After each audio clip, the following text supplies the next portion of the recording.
નમસ્કાર વિદ્યાર્થી મિત્રો, સ્વાગત છે તમારું યુવા સાથી કેરિયર એકેડેમીના આજના આ મહત્વપૂર્ણ વિડીયોમાં.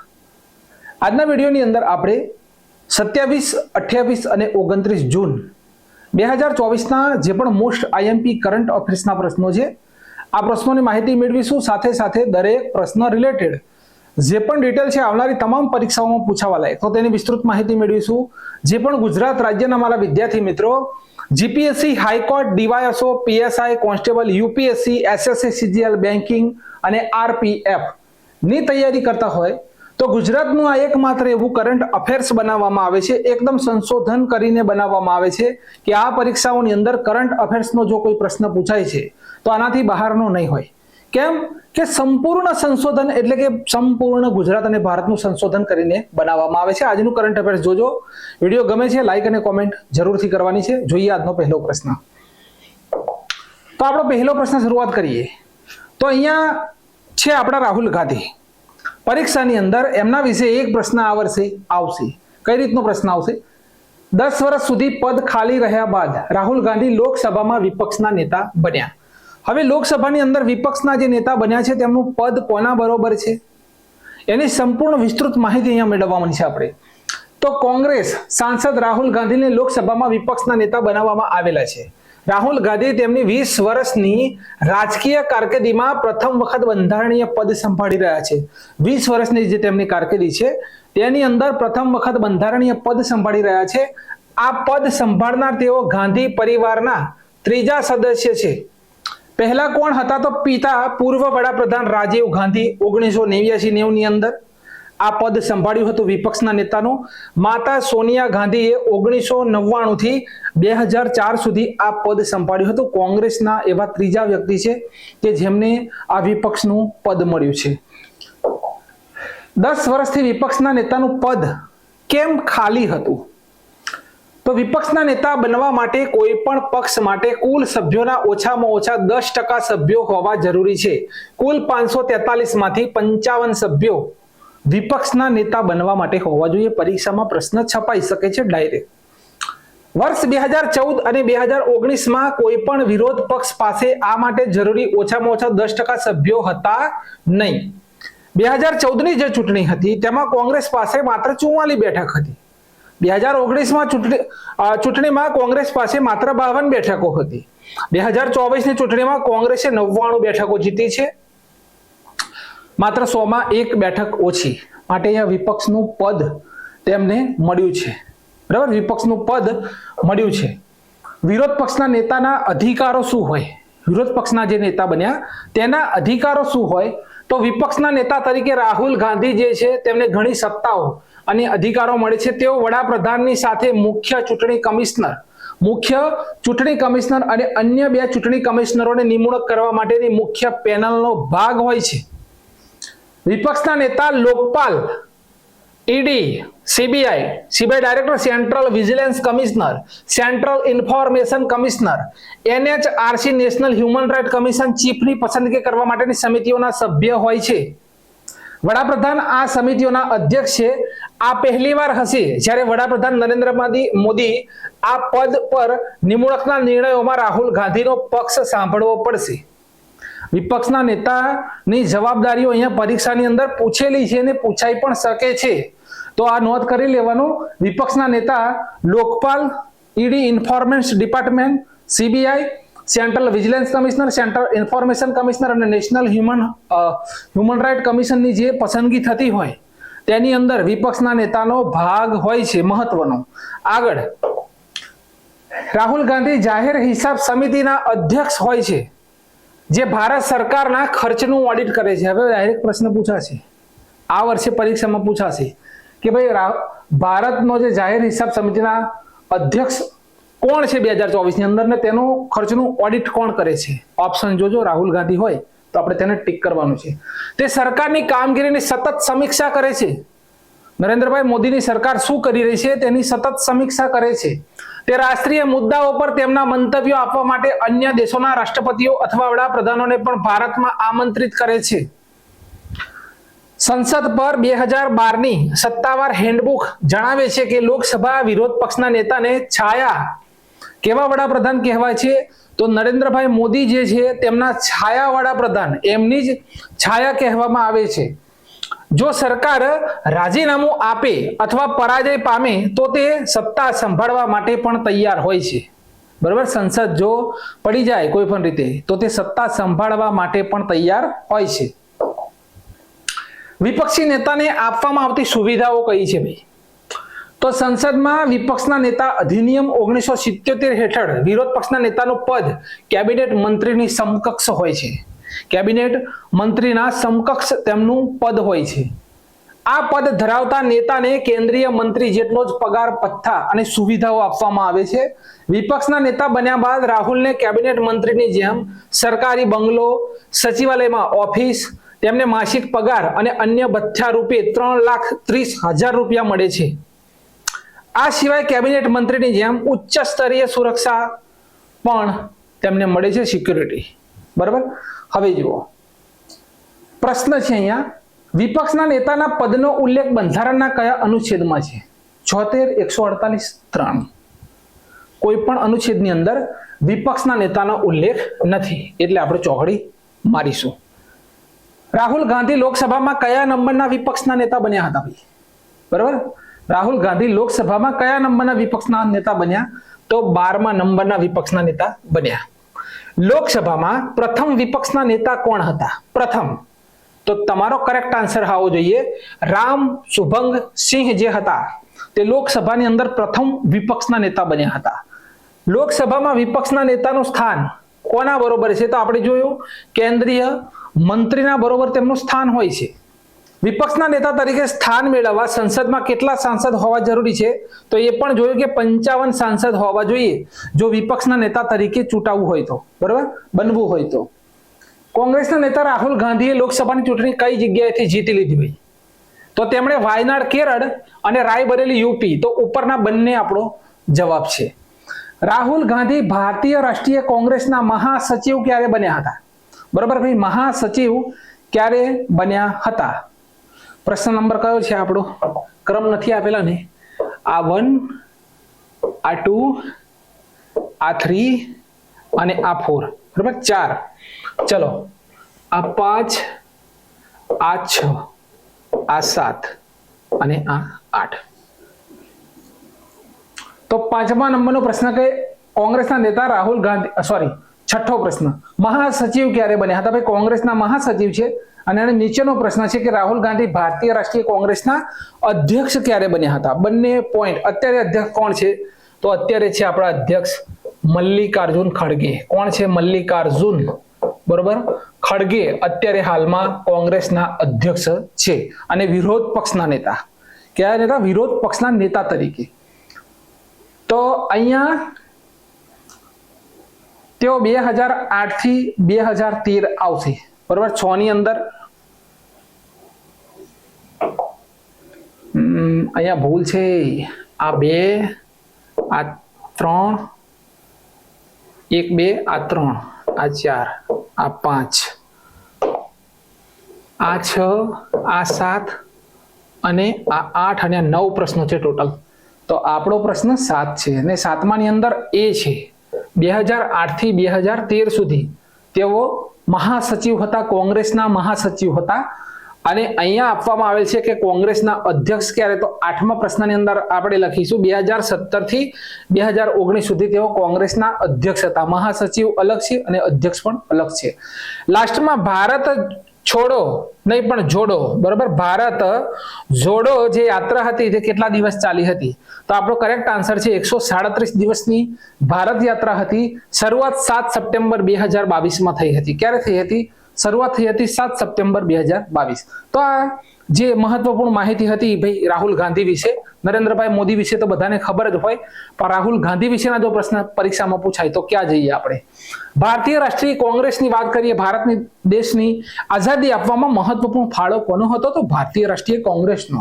બરાબર, સ્થળ હતું તેની સ્થાપનાનું ગોકુળદાસ તેજપાલ બરાબર, ગોકુળદાસ તેજપાલ સંસ્કૃત કોલેજ મુંબઈની અંદર સ્થાપના થઈ. સ્થાપક હતા A.O. હ્યુમ, એટલે કે એલેન એક્ટોવિયમ હ્યુમ. એલેન એક્ટોવિયમ હ્યુમ. તારીખ નથી લખી. 1885 ની અંદર કોંગ્રેસની સ્થાપના થઈ હતી. પ્રથમ અધ્યક્ષ ક્યોમ હતા? તો વ્યોમેશચંદ્ર બેનર્જી. પ્રથમ મુસ્લિમ અધ્યક્ષ હતા બદરુદ્દીન તૈયબજી. અને પ્રથમ મહિલા અધ્યક્ષ છે એની બેસન્ટ.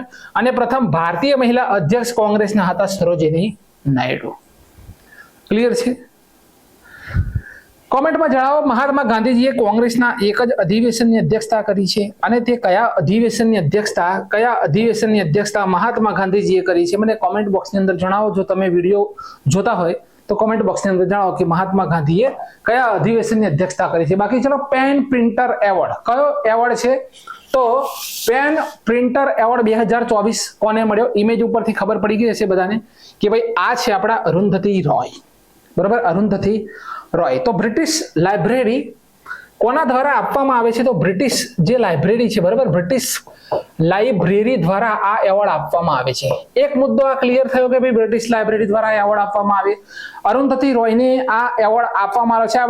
આ એવોર્ડની શરૂઆત ક્યારે થઈ હતી? તો ભાઈ 2009 ની અંદર શરૂઆત. અહીંયા લખું છું કે ભાઈ શરૂઆત ક્યારે થઈ હતી? શરૂઆત થયેલી છે 2009 ની અંદર આ એવોર્ડની. તેમની બુકર પ્રાઇઝ મળેલ છે. બુકર પ્રાઇઝ ક્યારે તેમને મળ્યો હતો? તો એક તો પહેલો મુદ્દો પેન પ્રિન્ટર, બરાબર, પ્રિન્ટર છે, પ્રિન્ટર નથી, પ્રિન્ટર. તો આ પેન પ્રિન્ટર હેરોલ્ડ પિન્ટર જે છે, હેરોલ્ડ પિન્ટર નામના વ્યક્તિ છે. તેમની યાદમાં આ એવોર્ડ આપવામાં આવે છે. પેન પિન્ટર એવોર્ડ કોની યાદમાં અપાય છે? તો હેરોલ્ડ પિન્ટરની. 2024માં આ જૂન મહિનાની અંદર કોણે જીત્યો? આપણા અરુંધતી રોયે જીત્યો. હવે તેમને બુકર પ્રાઇઝ મળેલો છે. બરાબર, તેમને બુકર પ્રાઇઝ શેના માટે મળ્યો હતો? તો 1997માં the god of small thing. બરાબર, 1997માં તેમનો ઉપન્યાસ હતો the god of small thing માટે, સ્મોલ થિંગ્સ માટે તેમને બુકર પ્રાઇઝ મળેલ છે. બરાબર, બુકર પ્રાઇઝ. આ પણ મુદ્દો નોંધ કરવાનો. તેમનો જન્મ ક્યારે થયેલો છે? તો લગભગ 1961 ની વાત થાય છે. 1900 અને તેમનો જન્મ ક્યારે થયેલો છે? તો 1961 જ છે. બરાબર, 1961 ની અંદર તેમનો જન્મ મેઘાલયની અંદર થયેલો છે. કઈ જગ્યાએ? તો તેમનો જન્મ મેઘાલયની અંદર થયેલો છે. તો આટલી માહિતી. અહીંયા આ પહેલો જે પ્રશ્ન છે આપણો, પેલું જે કોંગ્રેસનું હતું તે પ્રશ્ન નહોતો, એ ફક્ત એક ડિટેલ હતી જે પરીક્ષામાં છપાઈ શકે તેવી પ્રશ્ન. આ છે આપણો પહેલો, તો અરુંધતી રોય. સેકન્ડ નંબરનો પ્રશ્ન કે ભારત અને કયા દેશની વચ્ચે, ભાઈ ભારત છે અને પાછું કયા દેશની વચ્ચે, ભારત અને કયા દેશની વચ્ચે હોપેક્સ કયો યુદ્ધ અભ્યાસ છે? તો હોપેક્સ યુદ્ધ અભ્યાસ છે. જાપાન, ઓસ્ટ્રેલિયા, અમેરિકા અને ઇજિપ્ત. તો અહીંયા આપેલું છે કે ભારત અને ઇજિપ્તની વચ્ચે હોપેક્સ અભ્યાસનું આયોજન થયું 21 થી 26 જૂન દરમિયાન આ આયોજન કરવામાં આવ્યું છે. 21 થી 26 જૂન. ભારતનું Rafale fighter jet C-17 globe master અને IL-78 ટેન્કર જે છે તેણે ભાગ લીધો. આ એક વાયુસેનાની એક્સરસાઇઝ છે. આ નોંધ કરવાનું ખાસ. બરાબર, આ પૂછી લે છે પરીક્ષાની અંદર. યુદ્ધ અભ્યાસ વિશે ના પૂછે ને, ડાયરેક્ટ પૂછે છે કે આ કેવી એક્સરસાઇઝ છે? તો વાયુ એટલે કે ઇન્ડિયન જે એરફોર્સ છે તેમની એક્સરસાઇઝ છે. ચલો, આખા 2024ના મહત્વપૂર્ણ જે યુદ્ધ અભ્યાસ છે તેને આપણે અહીંયા ભણવા જઈ રહ્યા છે. Desert cyclone. તો ઇન્ડિયા અને યુએઈ, પેનનો કલર જરા બદલી લઈએ. ઇન્ડિયા અને યુએઈ કઈ જગ્યાએ? તો ઇન્ડિયા અને યુએઈ કઈ જગ્યાએ આ યુદ્ધ અભ્યાસ કર્યો? તો ઇન્ડિયા યુએઈ. બરોબર, ઇન્ડિયા યુએઈ આ યુદ્ધ અભ્યાસ ડેઝર્ટ સાયક્લોન છે અહીંયા. બરોબર, આ યુદ્ધ અભ્યાસ ઇન્ડિયા અને યુએઈ કર્યો. આ કરેલો છે રાજસ્થાનની અંદર 2024 ની અંદર. ભાઈ રાજસ્થાનની અંદર આ યુદ્ધ અભ્યાસ કરેલો છે. ત્યાર પછી આપણે આગળ જોઈશું તો સહયોગ કાજીન. ભાઈ કેવું કાજીન? તો સહયોગ કાજીન. ઇન્ડિયા સહયોગ કાજીન ઉપરથી યાદ રાખજો ઇન્ડિયા અને જાપાન. બરાબર, ઇન્ડિયા જાપાન. તો અહીંયા યાદ રાખજો તમે ઇન્ડિયા અને જાપાન. ક્લિયર? આયુથ્યા અથવા અયુથ્યા તો ઇન્ડિયા અને થાઈલેન્ડ છે. બરાબર, અયુથ્યા તો ઇન્ડિયા અને થાઈલેન્ડની વચ્ચે થાય છે, બરાબર. ઇન્ડિયા અને થાઈલેન્ડની વચ્ચે આ યુદ્ધ અભ્યાસ થાય છે. હવે અહીંયા ડેઝર્ટ સાયક્લોન હતું, તો કન્ફ્યુઝન પોઈન્ટ છે જરાક કે ડેઝર્ટ સાયક્લોન એટલે કે ઇન્ડિયા અને યુએઈ છે, અને અહીંયા ફક્ત સાયક્લોન છે, બરાબર. ફક્ત સાયક્લોન છે, તો આ કોની સાથે કરીએ છીએ આપણે? ભારત અને ઇજિપ્ત, બરાબર. ભારત અને ઇજિપ્તની વચ્ચે આ એક્સરસાઇઝ થાય છે, બરાબર. ભારત અને ઇજિપ્તની વચ્ચે લખેલું છે ખંજર, બરાબર. ખંજર તો ભારત અને કિર્ગિસ્તાન, બરાબર. ભારત અને કિર્ગિસ્તાનની વચ્ચે કઈ જગ્યાએ થયો? તો હિમાચલ પ્રદેશની અંદર થયો છે. કઈ જગ્યાએ? તો હિમાચલ પ્રદેશની અંદર આ યુદ્ધ અભ્યાસ થયો છે. કયો? તો ખંજર. લખે છે સ્પીડ ફાસ્ટ ડિફેન્ડર, તો ભારત અને અમેરિકા, બરાબર. ભારત અને અમેરિકાની વચ્ચે આ યુદ્ધ અભ્યાસ થાય છે. કયો? તો speed fast defender. Speed fast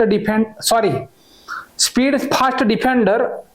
આ સ્પીડ ફાસ્ટ જે ડિફેન્ડર છે એ આખી ભારત અમેરિકા ભાગ લેશે જરૂર, પણ આની અંદર ચોખ્ખું આવશે કે ભાઈ નાટો દ્વારા આ યુદ્ધ અભ્યાસ થાય છે, બરાબર. સ્પીડ ફાસ્ટ ડિફેન્ડર નાટોનો અલગથી એક યુદ્ધ અભ્યાસ છે, સુરક્ષા, બરાબર. જે કન્ટ્રી હોય તેની સુરક્ષા માટેનો.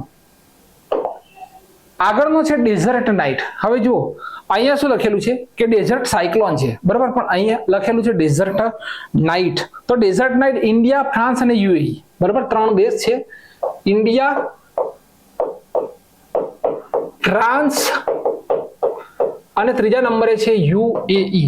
આ 3 દેશોનો યુદ્ધ અભ્યાસ છે ડેઝર્ટ નાઇટ. સદા અને પાછું તનસીક, તો ઇન્ડિયા, સાઉદી અરબ, બરાબર. ઇન્ડિયા અને સાઉદી અરબ, આ બંને દેશોનો આ યુદ્ધ અભ્યાસ છે. વાયુ શક્તિ તો ઇન્ડિયન એરફોર્સની છે, ખબર પડી જ જાય કે IAF ની છે વાયુ શક્તિ, બરાબર. મિલન તો ઇન્ડિયન નેવી નું છે આ મિલન. કઈ જગ્યાએ? બરાબર, નેવી લખું છું. વિશાખાપટ્ટનમ, કઈ જગ્યાએ? તો વિશાખાપટ્ટનમની અંદર. કઈ જગ્યાએ મિલન કઈ જગ્યાએ થાય છે? તો ઇન્ડિયન નેવી નું જ છે, વિશાખાપટ્ટનમ. દોસ્તી, હવે લખી છે દોસ્તી ઇન્ડિયા, માલદીવ અને શ્રીલંકા, બરાબર. દોસ્તી તો ભારત માલદીવ, બરાબર. ભારત માલદીવ અને શ્રીલંકા, આ 3 દેશ સામેલ થાય છે. સમુદ્ર લક્ષ્મણ, ભાઈ સમુદ્રનું લક્ષ્મણ તો ઇન્ડિયા અને મલેશિયા, બરાબર. ઇન્ડિયા અને મલેશિયાની અંદર આખા વર્ષના યુદ્ધ અભ્યાસ તમારા ક્લિયર થઈ જશે. બીજી સ્લાઇડમાં પૂરું. તો સમુદ્ર લક્ષ્મણ ઇન્ડિયા અને મલેશિયા. આગળ છે સી ડિફેન્ડર. હવે અહીંયા સી ડિફેન્ડર જ્યારે લખેલું આવે ત્યારે ઇન્ડિયા અમેરિકા આવશે, બરાબર. ભારત અને અમેરિકા. સી ડિફેન્ડર તો ભારત અમેરિકા.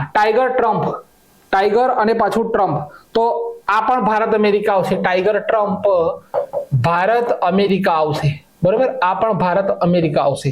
લખે છે લમીતીએ. હવે લમીતીએ તો ઇન્ડિયા અને સેશલ્સ આવશે, બરાબર. તો ભારત અને સેશલ્સની વચ્ચે આ થાય છે લમીતીએ. ધર્મા ગાર્જિયન અને વીર ગાર્જિયન, અહીંયા ઉપર લખી દો ધર્મા ગાર્જિયન અને વીર ગાર્જિયન. આ બંને યુદ્ધ અભ્યાસ કોની સાથે થાય છે? તો ભારત જાપાન, બરાબર. Bharat Japan, clear. ભારત અને જાપાન. હવે લખે છે ડસ્ટ લીક એટલે ભારત અને ઉઝબેકિસ્તાન, બરાબર. ભારત અને ઉઝબેકિસ્તાન, બરાબર. ક્લિયર. ભારત અને ઉઝબેકિસ્તાનની વચ્ચે ડસ્ટ લીક. સાગર કવચ, કયું કવચ છે? તો સાગર અને કવચ ભારતીય સમુદ્ર એજન્સી દ્વારા, બરાબર. ભારતીય સમુદ્ર એજન્સી દ્વારા કઈ જગ્યાએ? તો લક્ષદ્વીપની અંદર. કઈ જગ્યાએ ભાઈ?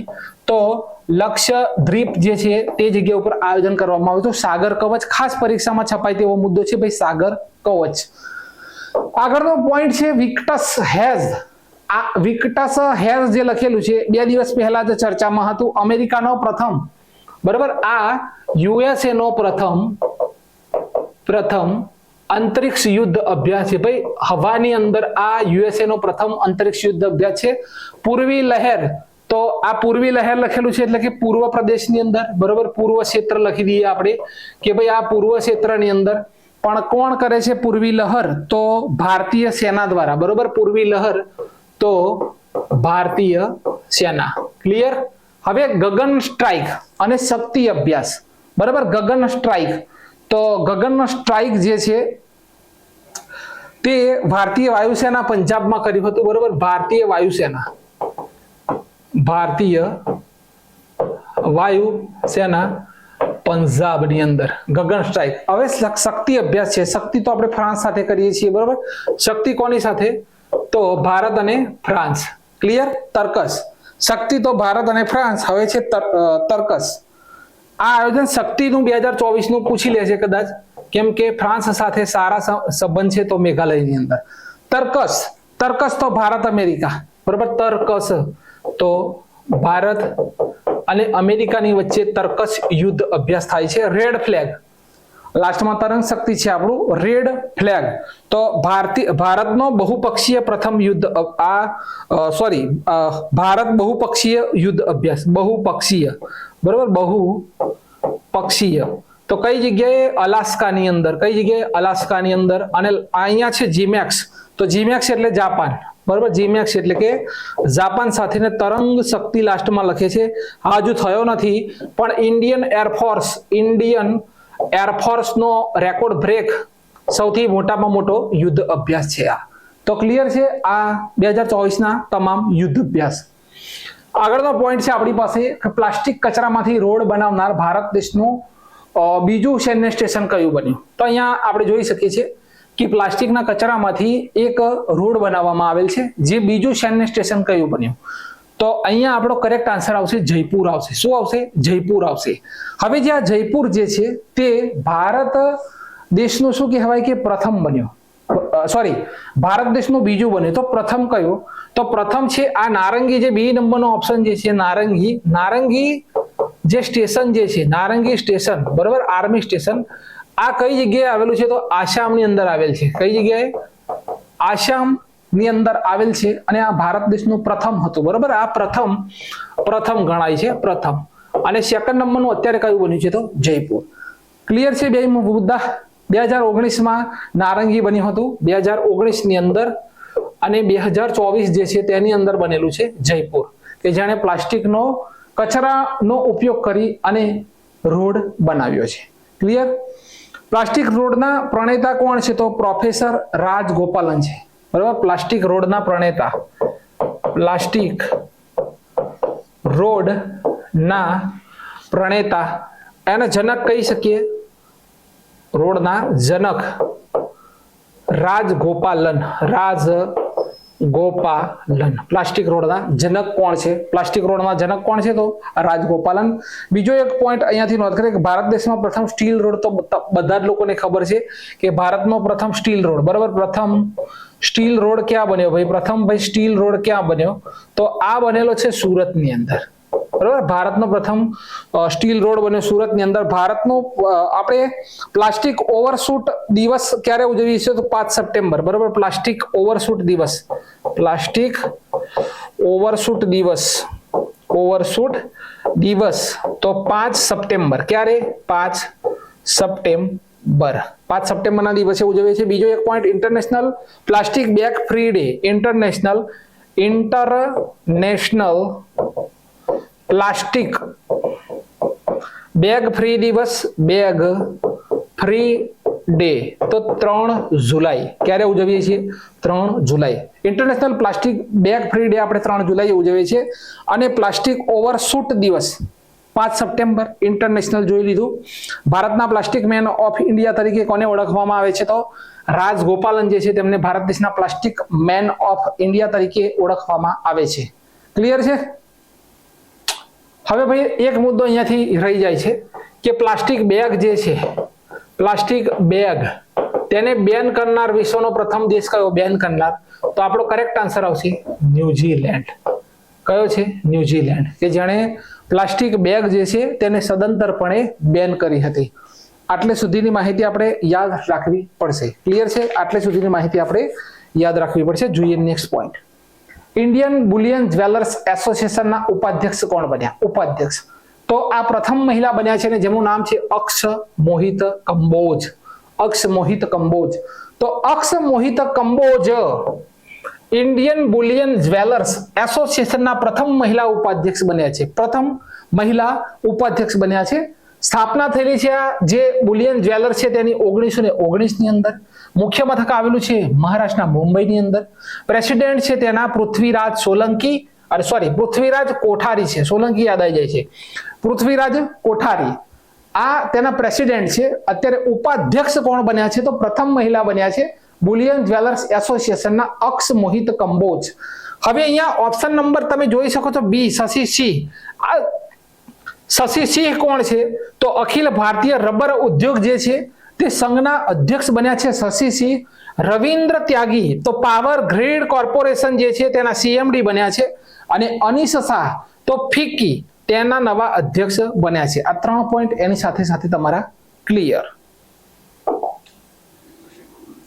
ચલો, પ્રથમ આંતરરાષ્ટ્રીય ડેરી ફાઉન્ડેશનની એશિયા પ્રશાંત શિખર સંમેલનની બેઠક થઈ. પહેલું તો પ્રથમ આંતરરાષ્ટ્રીય ડેરી ફાઉન્ડેશન ની એશિયા પ્રશાંત શિખર સંમેલનની પ્રથમ બેઠક ક્યાં થઈ? તો આ બેઠક આપણે કઈ જગ્યાએ થઈ છે? તો કેરળનું કોચી. યાદ રાખીશું આપણે કેરળના કોચીની અંદર. બરાબર. હવે થીમ પણ અહીંયા એક મૂકેલી છે કે ડેરી ઉદ્યોગમાં કિસાન કેન્દ્રિત નવાચાર. આ 2024 ની થીમ રાખવામાં આવેલી છે. પંજાબ રોડ સુરક્ષા દળની રચના કરનાર ભારતનું પ્રથમ રાજ્ય બની ગયું છે. રાષ્ટ્રીય રોડ સુરક્ષા સપ્તાહ આપણે 11 થી 17 જાન્યુઆરીએ ઉજવીએ છીએ. ભારતીય રોડ ઓર્ગેનાઇઝેશન જે છે તેણે દુનિયાની સૌથી ઊંચી સડકનું નિર્માણ કરી દીધું લદ્દાખની અંદર. સૌથી ઊંચાઈ ઉપર રોડ બનાવ્યો છે લદ્દાખની અંદર. કેનેડાના એક રોડ છે તેનું નામ આપણા ભારતીય સંગીતકાર છે જેમનું નામ છે AR રહેમાન. તો તેમના નામ ઉપર રાખેલું છે. કોના નામ ઉપર? તો AR રહેમાનના નામ ઉપર. ભારતનો સૌથી લાંબો રોડ નેશનલ હાઈવે નંબર 44 છે. શ્રીનગરથી શરૂ થઈને દક્ષિણમાં કન્યાકુમારી સુધી પહોંચે છે આ રોડ. તો આ જે પ્રશ્ન છે તેની સાથે મહત્વપૂર્ણ માહિતી છે એ 100% આવનારી પરીક્ષામાં કામ લાગશે. આગળનો પોઈન્ટ, સેન્ટર સાયન્સ એન્ડ એન્વાયરમેન્ટની રિપોર્ટ મુજબ બાયોગેસના ઉત્પાદનમાં પ્રથમ નંબરે કયું રાજ્ય? તો આ છે આપણો બાયોગેસ. તો આ એક નવી રિપોર્ટ બહાર પાડવામાં આવેલી છે. બરોબર. પ્રથમ બાયોગેસ પ્લાન્ટ પૂછાય ભારતનો તો આ જગ્યાએ આવશે મધ્યપ્રદેશ. બરોબર. પ્રથમ બાયોગેસ પ્લાન્ટ પૂછાય તો આવશે મધ્યપ્રદેશ. પણ અહીંયા તમને પૂછી રહ્યું છે કે આ રેન્કિંગ જે બહાર પાડવામાં આવેલ છે સેન્ટર સાયન્સ એન્ડ એન્વાયરમેન્ટની રિપોર્ટ, તો આના મુજબ યુપી પ્રથમ નંબરે છે ઉત્તર પ્રદેશ. તો ઉત્તર પ્રદેશ રાજ્ય બાયોગેસ ઉત્પાદનમાં પૂરા ભારત દેશની અંદર પ્રથમ નંબરે. ઉત્તર પ્રદેશ રાજ્ય 24% ઉત્પાદન કરેલું છે. બાયોગેસ જૈવ ગેસનું મિશ્રણ છે. મુખ્ય તેમાં મિથેન, કાર્બન ડાયોક્સાઇડ અને હાઇડ્રોજન સલ્ફાઇડ હોય છે. આ ખાસ નોંધ કરવાનો. આ મુદ્દો જે છે તે ખાસ નોંધ કરવાનો. જે પણ વિદ્યાર્થી મિત્રો સરકારી નોકરીની તૈયારી કરતા હોય ને કોઈ પણ પ્રકારની પીડીએફ જોઈતી હોય તો એકદમ નોમિનલ ચાર્જ છે આપણો. તમામ વિષયની પીડીએફ મળી જશે 91061 અને 828393 જે નંબર છે આ નંબર ઉપર તમારે વોટ્સએપમાં કે ડાયરેક્ટ કોલ કરીને માહિતી મેળવી લેવાની છે. ડાયરેક્ટ કોલ કરી કોઈ પણ XY ને Z કોઈ પણ પરીક્ષાની તૈયારી કરતા હોય તેની સંપૂર્ણ પીડીએફ તમને મળી જશે કરંટ અફેર્સ સાથે. આગળ છે 27 જૂનના દિવસે રાષ્ટ્રપતિશ્રીએ સંસદના સંયુક્ત સત્રને સંબોધિત કર્યું. તો બંધારણના કયા અનુચ્છેદ અંતર્ગત રાષ્ટ્રપતિ સંસદના બંને ગૃહોને સંબોધિત કરે છે? અનુચ્છેદ નંબર આપણે ગોખી લેવાનો છે મગજની અંદર 87. પ્રશ્નો અગાઉની પરીક્ષામાં ઘણા બધી પરીક્ષામાં પૂછાયેલા છે. ક્લિયર? લોકસભા અને રાજ્યસભા બંને સંયુક્ત બેઠકને સંબોધિત તેમણે કરેલી છે. બરોબર. ભારતના બંધારણના અનુચ્છેદ 108માં બંને ગૃહની સંયુક્ત બેઠકની જોગવાઈ છે. 108 ની અંદર બંને ગૃહની સંયુક્ત બેઠકની જોગવાઈ છે. ચલો, હાલમાં કંટ્રોલર ઓડિટર જનરલ છે. કંટ્રોલર ઓડિટર જનરલ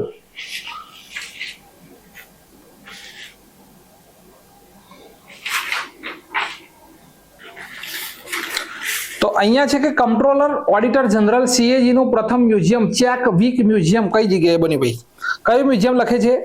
તો ચેક વીક મ્યુઝિયમ લખે છે. આ કઈ જગ્યાએ બન્યું? તો આ હિમાચલ પ્રદેશ ની અંદર બનેલું છે. કઈ જગ્યાએ? શિમલા. બરાબર. અહીંયા ઇમેજ ની અંદર આપવામાં આવેલું છે કે ચેડવિક હાઉસ. આ ગિરીશચંદ્ર મુર્મુ દ્વારા તેનું ઉદ્ઘાટન કરવામાં આવેલું છે. આપણો કરેક્ટ આન્સર આવશે શિમલા. કઈ જગ્યાએ આવશે? આપણો કરેક્ટ આન્સર આવશે શિમલા. તો શિમલાની અંદર આ બનાવવામાં આવેલું છે. કઈ જગ્યાએ? શિમલાની અંદર આ બનાવવામાં આવેલું છે. ગિરીશચંદ્ર મુર્મુ દ્વારા તેનું ઉદ્ઘાટન કરવામાં આવ્યું. અત્યારે ભારત દેશના અત્યારે હાલમાં સીએજી કોણ છે? સીએજી કોણ છે? તો ગિરીશચંદ્ર મુર્મુ છે. કોણ છે ભાઈ? તો ગિરીશચંદ્ર મુર્મુ. ગિરીશચંદ્ર જે મુર્મુ છે તે ભારતના કમ્પ્ટ્રોલર ઓડિટર જનરલ છે. અને આ જે છે તે કયા ભારતીય બંધારણના અનુચ્છેદની અંદર? તો અનુચ્છેદ 148 થી 151 જે છે, બરાબર, બંધારણનો અનુચ્છેદ, બંધારણ જે છે તેનો અનુચ્છેદ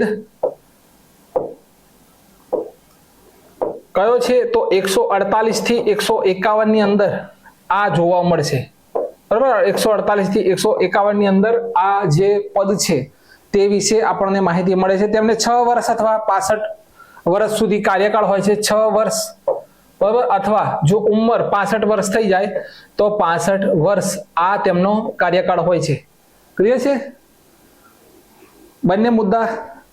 હવે ભાઈ જુઓ, આ જે પદ જે છે, આ સીએજી નું પદ, તેના ઉપરથી એક લાઈન યાદ રાખવાની કે તેમની નિમણૂક કોણ કરશે? તો તેમની નિમણૂક કરશે રાષ્ટ્રપતિ. આ ખાસ ભાઈ નોંધ કરજો, કોઈ પણ પરીક્ષાની તૈયારી કરતા હશો કે રાષ્ટ્રપતિ નિમણૂક કરે છે, બરાબર. નિમણૂક કોણ કરે છે? રાષ્ટ્રપતિ. પણ તેમને જો પદ ઉપરથી હટાવવા હોય તો રાષ્ટ્રપતિ હટાવી શકતા નથી. તે કોણ કરી શકે? તો પાર્લામેન્ટ.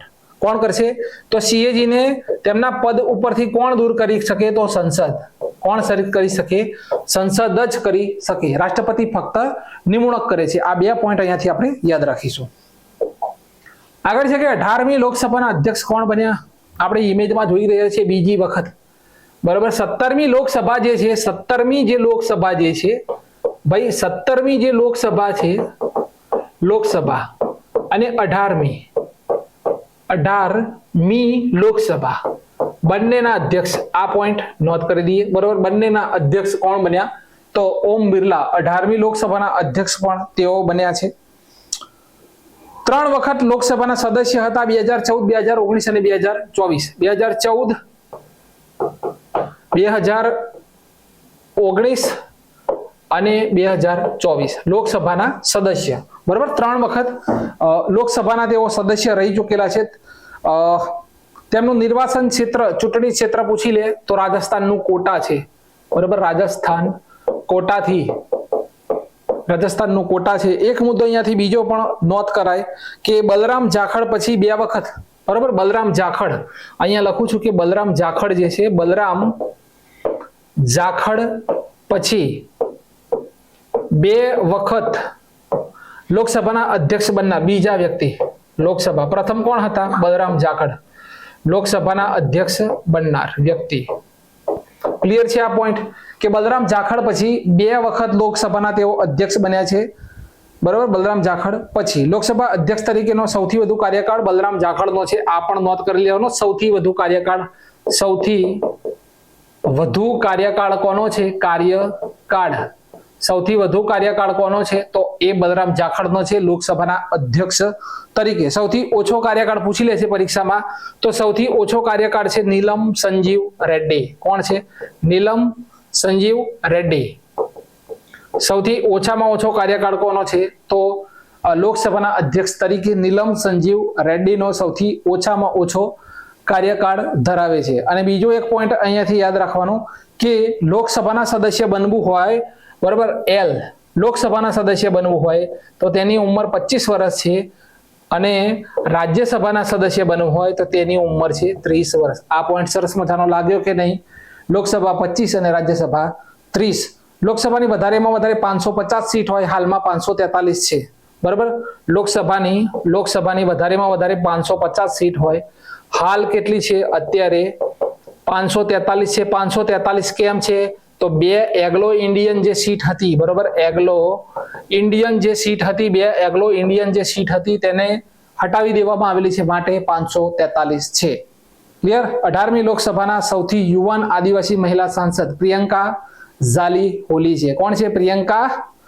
પ્રિયંકા ઝારકી હોલી. સૌથી યુવાન સાંસદ પ્રિયંકા ઝારકી હોલી ક્યાંના છે ભાઈ? તો કર્ણાટકના છે. ક્યાંના છે? તો કર્ણાટકના આ મહિલા છે. આખો સ્ક્રીનશોટ લઈ લેજો. કર્ણાટકના છે.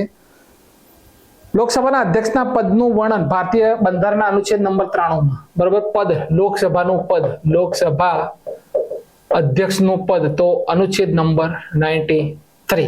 ક્લિયર છે? ક્લિયર. લોકસભા અને રાજ્યસભાના સંયુક્ત બેઠકને અધ્યક્ષતા લોકસભાના અધ્યક્ષ કરે છે, બરોબર? બંધારણના અનુચ્છેદ 108 મુજબ. હવે એક કન્ફ્યુઝન પોઈન્ટ ખાસ સમજવાનો કે જ્યારે પ્રથમ બેઠક હોય, બરોબર, પ્રથમ બેઠક, તેને સંબોધિત કોણ કરે છે? તો રાષ્ટ્રપતિ. હમણાં જ આપણે આગળ પ્રશ્ન જોયો. પણ આ બંનેની જે બેઠક હોય તેની અધ્યક્ષતા કોઈક વખત આપણા લોકસભાના અધ્યક્ષ કરે છે. ક્લિયર છે? લોકસભાના જે અધ્યક્ષ હોય તે કરે છે. તો અહીંયાથી આટલો પ્રશ્ન યાદ રાખજો. આગળ છે, વન ડે ક્રિકેટમાં સતત સેન્ચુરી લગાવનાર પ્રથમ ભારતીય મહિલા કોણ છે? તો ભાઈ સ્મૃતિ મંધાના છે. કોણ છે? સ્મૃતિ મંધાના. તો સ્મૃતિ મંધાના એમ ચિન્ના સ્વામી સ્ટેડિયમમાં સાઉથ આફ્રિકા સામે સતત 2 સેન્ચુરી લગાવીને ઇતિહાસ રચી લીધો. 2018 માં best woman cricketer in the world નો એવોર્ડ તેમને મળ્યો હતો. આઈપીએલમાં 17મું સંસ્કરણ Kolkata knight riders sunrisers Hyderabad ને હરાવીને જીત્યું છે. તેના કેપ્ટન તેઓ હતા. બીજું, જુલાઈ મહિનામાં વુમન્સ T20 એશિયા કપ 2024 શ્રીલંકામાં થશે અને ICC women's T20 world cup 2024 બાંગ્લાદેશમાં થશે. બરાબર? આ 2 પોઈન્ટ યાદ રાખજો કે જુલાઈમાં વુમન્સ T20 કપ થશે 2024 અને ICC women's T20 world cup 2024માં બાંગ્લાદેશમાં થશે. આગળનો પોઈન્ટ છે કે રાષ્ટ્રીય સુગર સંગઠનની 64મી બેઠકની અધ્યક્ષતા કોણે કરી?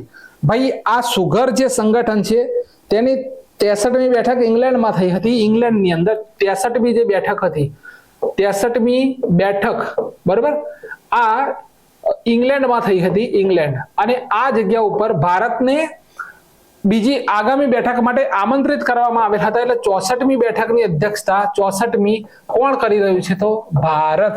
તો આપણો કરેક્ટ આન્સર આવશે એ. બરાબર? આંતરરાષ્ટ્રીય સુગર સંગઠન જે છે તેની બેઠકની અધ્યક્ષતા ભારત દેશ કરી રહ્યો છે.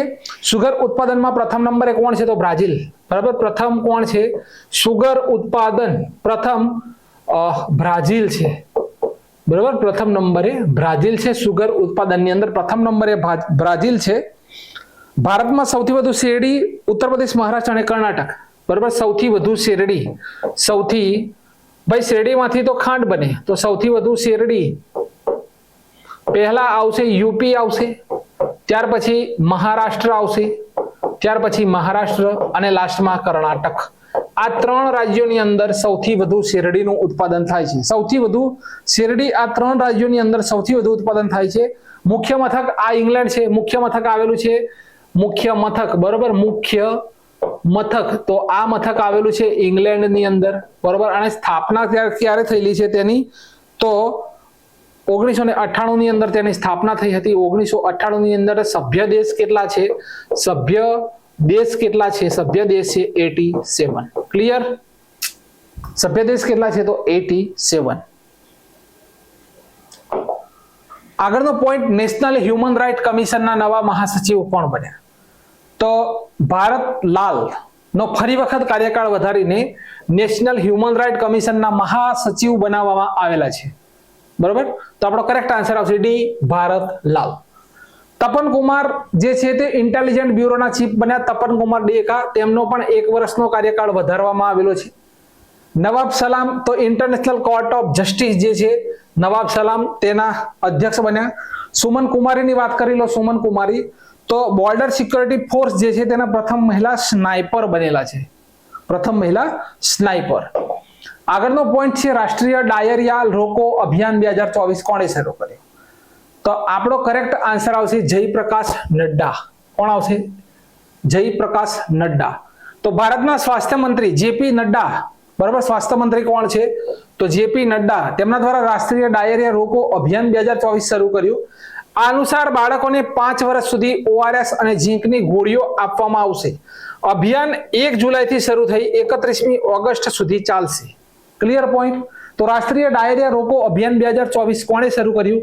તો ભારત દેશના નવા સ્વાસ્થ્ય મંત્રી જેપી નડ્ડા દ્વારા. હવે લખી છે કે વિલન મીડિયા, બરાબર, વિલન મીડિયાને world media press freedom award 2024 મળ્યો. તેનો સંબંધ કયા દેશ સાથે છે? તો આ સંબંધ છે તેનો સોમાલિયા સાથે, બરાબર, સોમાલિયા. તો સોમાલિયાની મહિલા ન્યૂઝ ટીમ વિલન મીડિયા 2024 નો world media press freedom award મળ્યો. ખાસ પરીક્ષા લક્ષી મુદ્દો છે, પરીક્ષામાં છપાય તેવો. વિનોદ ગણાત્રાનું નામ યાદ રાખજો. Nelson Mandela life time achievement મળ્યો વિનોદ ગણાત્રાને. હા, ગૌરવ પાંડે સાહિત્ય અકાદમી યુવા એવોર્ડ દિલ્હી, સોરી હિન્દી, ગૌરવ પાંડે સાહિત્ય અકાદમી યુવા એવોર્ડ હિન્દી માટે મળ્યો. કૃષ્ણ પ્રકાશ હિન્દી સાહિત્ય ભારતી એવોર્ડ મળ્યો. Ruskin bond Sahitya Akademi fellowship મળ્યો. અને Chandrakant Satija global excellence award 2024 મળ્યો છે કે નહીં? બધા જ પોઈન્ટ ટુ ધ પોઈન્ટ આવનારી તમામ પરીક્ષા માટે. ચલો, પાકિસ્તાનના પ્રતિનિધિ મંડળે હાલમાં રતલે અને કિશનગંગાનું નિરીક્ષણ કર્યું. પરિયોજનાઓ ભારતના કયા રાજ્યમાં આવેલ છે? ઓપ્શન અહીંયા તમે જોઈ શકો છો. આ બંને પરિયોજના કયા રાજ્યની અંદર અત્યારે રાજ્ય નથી, અત્યારે છે કેન્દ્ર શાસિત પ્રદેશ, બરાબર. પણ પ્રશ્નની અંદર આ રીતે લખાય છે કેન્દ્ર શાસિત પ્રદેશ, કેન્દ્ર શાસિત પ્રદેશ. તો કિશનગંગા પ્રોજેક્ટ તમે ઇમેજમાં જોઈ શકો છો અને આપણો કરેક્ટ આન્સર આવશે જમ્મુ કાશ્મીર. જમ્મુ કાશ્મીર ચર્ચામાં એટલા માટે છે કે કિશનગંગા જળ વિદ્યુત પરિયોજના કિશનગંગા નદીના પાણીને જમ્મુ કાશ્મીરમાં ઝેલમ નદીનું જે બેસિન જે છે તે ત્યાં સુધી આ કિશનગંગા નદી લાવે છે. ઝેલમ નદીનું જે બેસિન જે છે, બરાબર, ઝેલમ નદીનું જે બેસિન જે છે, બેસિન સુધી આ કિશનગંગા પાણી લાવે છે. અત્યારે પાકિસ્તાનનું જે પ્રતિનિધિ મંડળ છે તેણે હાલમાં રટલે ને કિશનગંગાનું નિરીક્ષણ કર્યું. આ પરિયોજનાઓ ભારતના કયા જગ્યાએ આવેલ છે, કયા રાજ્ય અથવા કેન્દ્ર શાસિત પ્રદેશ? તો જમ્મુ કાશ્મીરની અંદર આવેલ છે. રટલે જળ વિદ્યુત પરિયોજના જે છે તે કિશ્તવાડ જિલ્લો જે છે, રટલે પૂછી લે, આ રતલે તો કિશ્તવાડ જિલ્લો છે, બરોબર, કિશ્તવાડ જિલ્લો અને ઝેલમ નદી ઉપર આવેલ છે. કઈ જગ્યાએ? ઝેલમ નદી ઉપર આ પરિયોજના આવેલ છે. કિશનગંગા તો કિશનગંગા જ નદી છે, પણ આ રટલે, બરોબર. હવે એક મુદ્દો અહીંયાથી યાદ રાખજો કે Indus water treaty 1960 Indus water જે ટ્રીટી છે, ઇન્ડસ વોટર ટ્રીટી જે છે તેના દ્વારા 1960 અંદર 1960 હસ્તાક્ષર કરવામાં આવ્યા હતા. અને પરીક્ષામાં ક્લાસ 3 માં પ્રશ્ન છપાયેલો છે કે ભારત અને પાકિસ્તાન મધ્ય સંધિ કોણે કરી હતી? ભારત પાક મધ્ય સંધિ કોણે કરી હતી? તો આપણો કરેક્ટ આન્સર આવશે વર્લ્ડ બેંક, બરોબર. વર્લ્ડ બેંક જે છે તેના દ્વારા સંધિ કરવામાં આવી હતી. ઝેલમ જે આ તંત્ર જે છે તેની છ નદીઓ છે, બરોબર. સિંધુ જે પ્રણાલી છે, સિંધુ પ્રણાલીની અંદર 6 પ્રમુખ નદી છે. કેટલી? સિંધુ પ્રણાલી જે છે, સિંધુ પ્રણાલી, આ ખાસ નોંધ કરી લેજો, પરીક્ષામાં આવશે. પ્રણાલીમાં 6 નદી છે, 6 નદી. તેની અંદર આપણે જોઈએ તો પૂર્વ તરફની નદીઓ, પૂર્વ તરફની સતલંજ, બિયાસ અને રાવી છે, બરોબર, રાવી. અને પશ્ચિમ તરફની જોઈએ, પશ્ચિમ તરફની તો સિંધુ, ઝેલમ અને ચિનાબ છે, ચિનાબ. ક્લિયર? આજે આખું સિંધુ નદીનું જે જળતંત્ર છે તેની અંદર પૂર્વ તરફની સતલંજ, બિયાસ અને રાવી નદી છે અને પશ્ચિમ તરફની સિંધુ, ઝેલમ અને ચિનાબ છે, બરોબર. સતલંજ, બિયાસ અને રાવી, સિંધુ, ઝેલમ અને ચિનાબ. આ પરીક્ષાની અંદર પ્રશ્નો પૂછાયેલા છે ભાઈ, બરોબર. આ પ્રશ્નો પરીક્ષાની અંદર મોસ્ટ આઈએમપી રીતે પરીક્ષાની અંદર આ પૂછાઈ ગયેલા છે, એટલા માટે આ મહત્વનું છે. આગળનો પોઈન્ટ કે કયા રાજ્યમાં દુર્લભ દેડકાની પ્રજાતિ મળી આવી? ભાઈ, દેડકો તમે જોઈ શકો છો, અતિ દુર્લભ કહેવાય, અતિ દુર્લભ. તો તેલંગાણામાં આ દુર્લભ દેડકાની પ્રજાતિ મળી આવી. તેલંગાણામાં આ કવાલ ટાઈગર રિઝર્વમાં મળી આવેલ છે. તેનું વૈજ્ઞાનિક નામ યુપેરોડોન ટ્રેબોબેનિક્સ છે. યુપેરોડોન ટ્રેબોબેનિક્સ આ તેનું પૂરું નામ છે. આ સૌથી વધુ શ્રીલંકા, બાંગ્લાદેશ અને નેપાળમાં જ મળે છે. સામાન્ય સ્થાનિક ભાષામાં તેને એક્સપો કપ્પા કહેવામાં આવે છે. બરોબર, એકપુ, આ શબ્દ ખોટો છે. એકપુ કપ્પા કહેવામાં આવે છે સ્થાનિક ભાષામાં. આ એક રાત્રિચર છે જે દિવસના સમયે કોઈ દિવસ દેખાતા નથી. ફક્ત રાત્રિચર છે, દિવસે નથી દેખાતા. કવાલ ટાઈગર રિઝર્વ સ્થાપના 1965 થયેલી છે, પણ 2012 ટાઈગર રિઝર્વ બન્યો હતો, કવાલ ટાઈગર રિઝર્વ. તો અહીંયા કરેક્ટ આન્સર આપણો શું છે? તેલંગાણા. બરાબર, તો કયા રાજ્યમાં દુર્લભ દેડકાની પ્રજાતિ મળી આવી? તો આપણો કરેક્ટ આન્સર છે તેલંગાણા. આગળનો પોઈન્ટ છે એમએસએમઈ દિવસ. MSME micro small medium enterprise 27 જૂન. તો ઉદ્યમી ભારત. મંત્રી કોણ છે? જીવંતરામ માઝી. તો 2017 થી દર વર્ષે 27 જૂનના દિવસે micro small and medium enterprise દિવસ તરીકે ઉજવવામાં આવે છે, દિવસ તરીકે મનાવવામાં આવે છે. આ દિવસ દેશના આર્થિક વિકાસ અને રોજગાર નિર્માણમાં એમએસએમઈ ક્ષેત્રના યોગદાનને પ્રકાશિત કરે છે. પ્રથમ 27 જૂન 2017 ના રોજ ઉજવવામાં આવ્યો હતો. એમએસએમઈ દિવસની થીમ છે એમએસએમઈઝ અને એસડીજી સસ્ટેનેબલ ડેવલપમેન્ટ ગોલ. કેટલા ગોલ છે?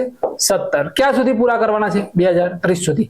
આમાં ભારતની રેન્કિંગ પણ બહાર પાડવામાં આવી. 172માં નંબરે ભારત છે પૂરા વિશ્વની અંદર. પ્રથમ નંબરે કોણ છે? કોમેન્ટમાં જણાવો. ગયા કરંટમાં જ ભણ્યા છે આપણે.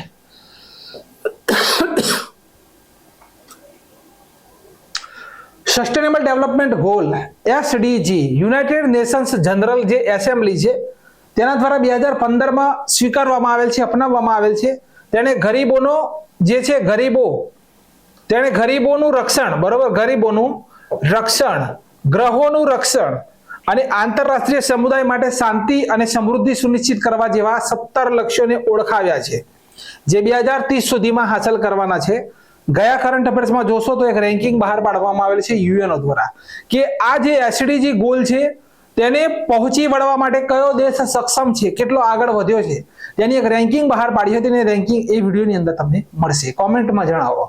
2030 સુધી 17 ગોલ છે, 2030 સુધી આપણે પૂરા કરવાના છે. Micro small and medium enterprises development act 2006 જે 2 ઓક્ટોબર 2006 ના રોજ અમલમાં આવ્યો, ભારતમાં એમએસએમઈ ક્ષેત્રને વ્યાખ્યાયિત કરે છે.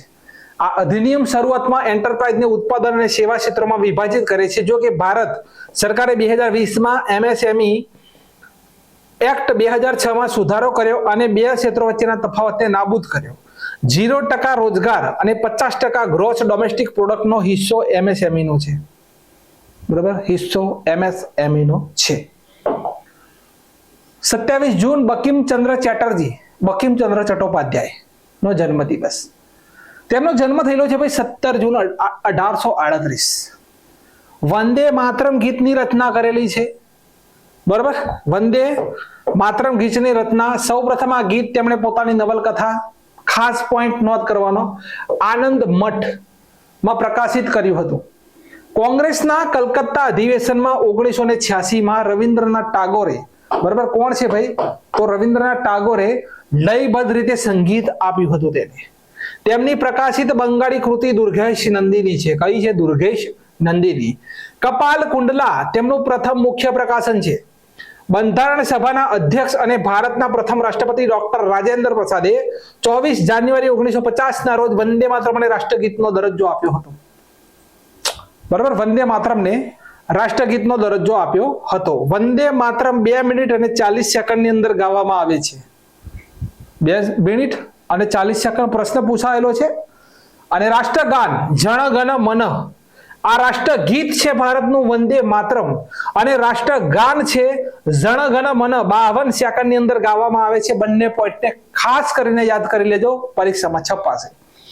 સંસદ સત્રનો પ્રારંભ રાષ્ટ્રગાનથી થાય છે, જ્યારે સમાપન રાષ્ટ્રગીતથી થાય છે. અંતિમ નવલકથા તેમની સીતારામ હતી. ભાઈ સંસદ જે અત્યારે જે ગયું જે તેની અંદર સંસદનું સત્ર જે છે તેનો પ્રારંભ કોનાથી થાય?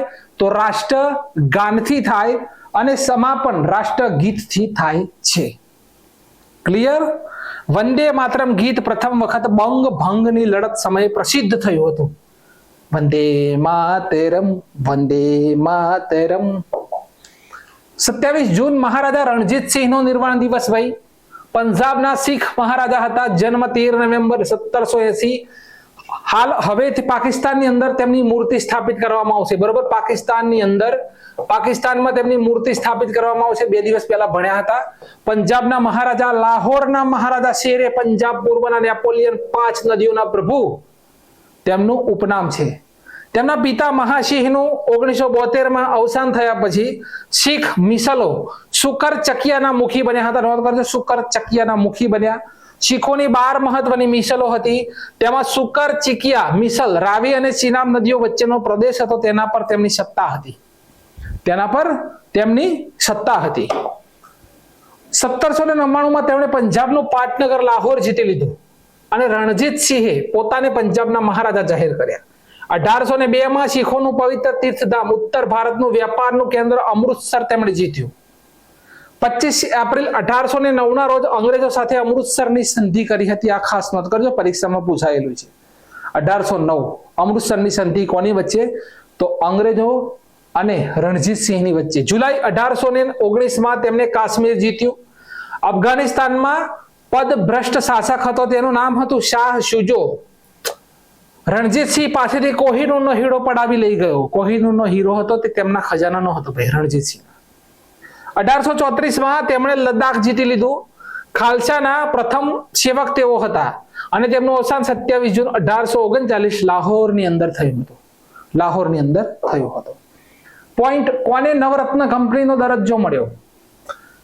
તો આપણો કરેક્ટ આન્સર આવશે Mazagon dock ship builders. Option number B આપણો કરેક્ટ આન્સર છે. મજગાંવ ડોક શિપ બિલ્ડર્સ છે તેને નવરત્ન કંપનીનો દરજ્જો મળ્યા પછી 1000 કરોડ રૂપિયા સુધીની લેવડ દેવડ કરવામાં સરકારશ્રીની કોઈ પણ પ્રકારે મંજૂરીની જરૂર હોતી નથી. નવરત્ન કંપની બનવા માટે પહેલા મિનિરત્ન કંપનીનો દરજ્જો મેળવવો જરૂરી છે. ત્યાર પછી કંપનીને સતત 3 વર્ષમાં 5000 કરોડ રૂપિયા સુધીનો લાભ નોંધાવવો પડે અને 3 વર્ષ સુધી 25000 કરોડ રૂપિયા સુધીનો વાર્ષિક પોતાનો કારોબાર નોંધાવવો પડે. મહારત્ન કંપની 13 છે, 13મા નંબરની ઓઇલ ઇન્ડિયા લિમિટેડ બની. નવરત્ન કંપની હાલમાં મજગાંવ ડોકયાર્ડ લિમિટેડ બની છે 13મા નંબરની. તેની પહેલા ઇન્ડિયન રિન્યુએબલ એનર્જી ડેવલપમેન્ટ બની હતી. બરોબર, આ નવરત્ન કંપની હાલમાં કઈ બની? મજગાંવ ડોકયાર્ડ લિમિટેડ.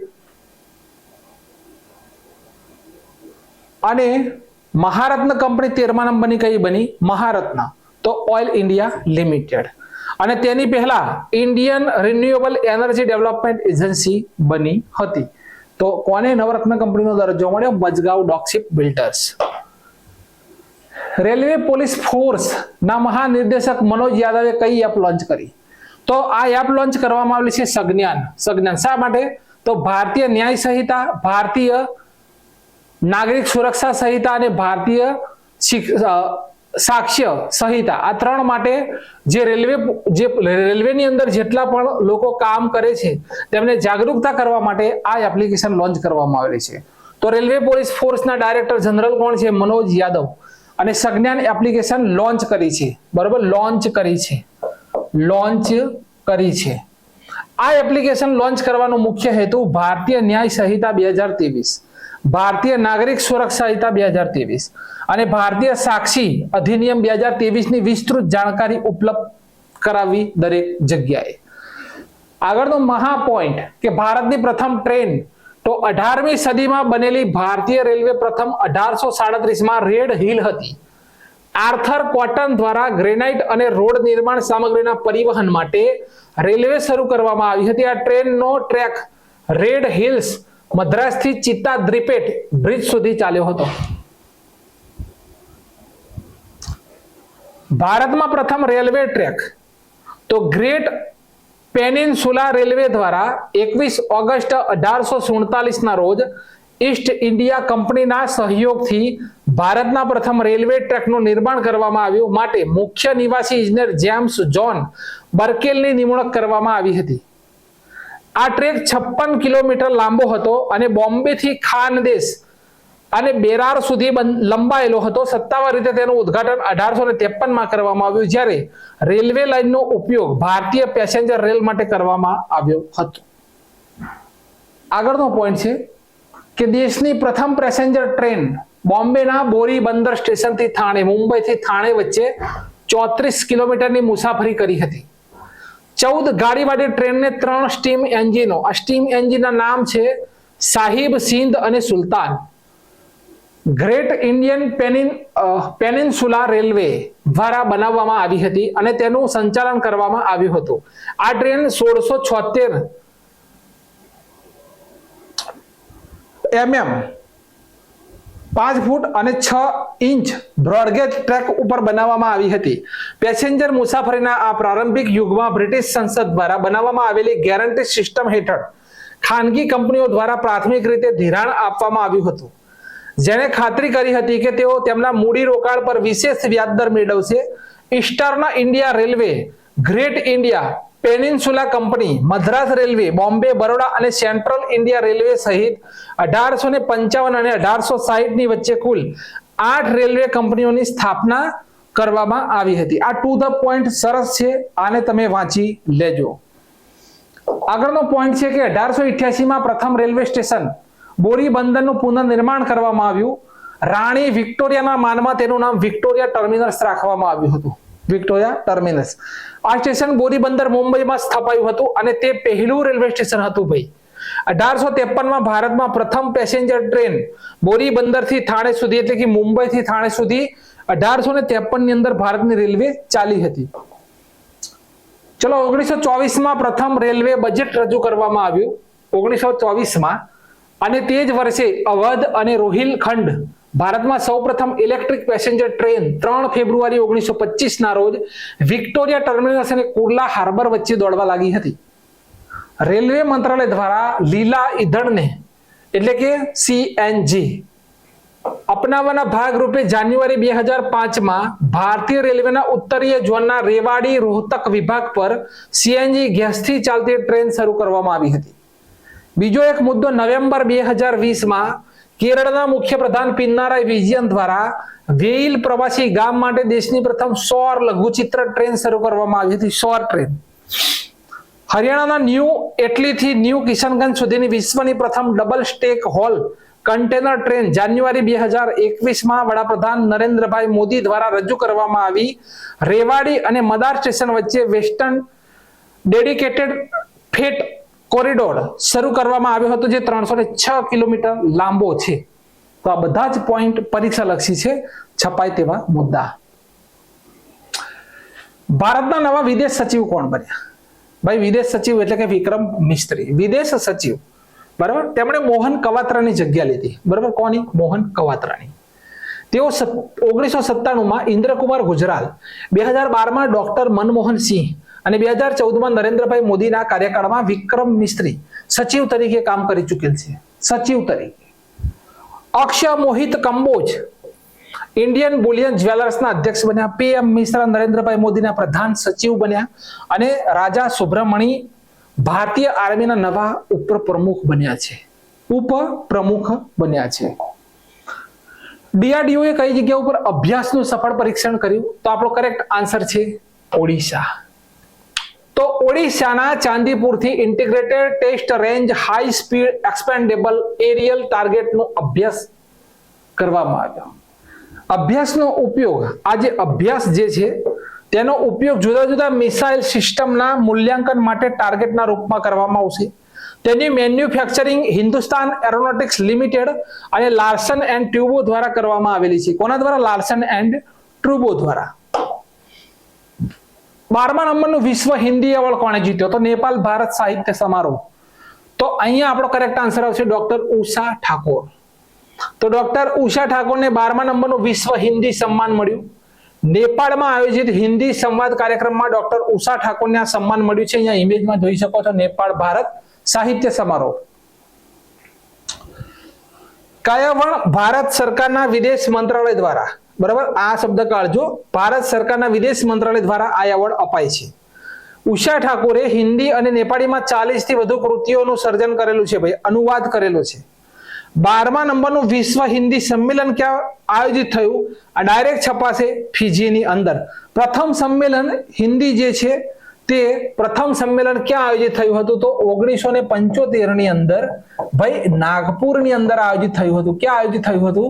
તો 1975 માં નાગપુરની અંદર પ્રથમ વિશ્વ હિન્દી સંમેલન આયોજિત થયું હતું. આ 12મા નંબરનું પૂછી લે તો ફિજી એટલે કે ઓસ્ટ્રેલિયા. જંગલમાં લાગેલી આગને જાણવા, ભાઈ આગ લાગે એની 5 મિનિટ પહેલા જ ખબર પડી જાય એવી સિસ્ટમ એટલે કે ઉન્નત AI સિસ્ટમ કઈ જગ્યાએ લોન્ચ થઈ?